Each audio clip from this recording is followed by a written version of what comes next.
How does Clash Royale matchmaking actually work? Have you ever queued into a match and thought, yeah, there's no way I'm winning this one? Or the opposite. You face someone so weak that you start wondering how they even reached this trophy range. And that's when people say, Clash Royale matchmaking is rigged. The game doesn't want me to win. But is that actually true?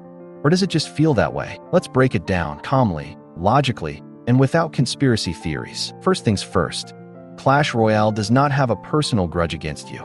The matchmaking system isn't designed to make you lose. Its main goal is very simple: to create matches that are competitive, exciting, and not completely predictable. The most important factor in matchmaking is trophies. The game looks for opponents who are close to your trophy count. That's the baseline. But similar trophies doesn't always mean equal skill, and that's where things get interesting. One big factor people ignore is win and loss streaks. If you win several games in a row, the system assumes you're playing well right now.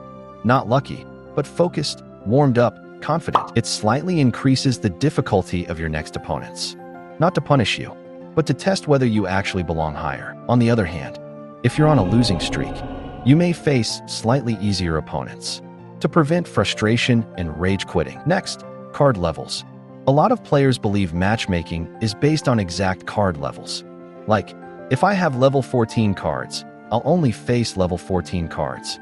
That's not fully true. The system doesn't perfectly mirror your deck levels, but it does try to avoid extreme differences, especially in mid-ladder. Still, two players with similar trophies can have very different collections, and matchmaking doesn't magically know that. Players who are actively playing back-to-back matches, similar play sessions, are more likely to get matched together. That's why sometimes it feels like everyone is sweating today. Now let's talk about the biggest myth of all. After a few wins, the game gives me hard counters on purpose. This sounds believable. It feels real. But here's the truth.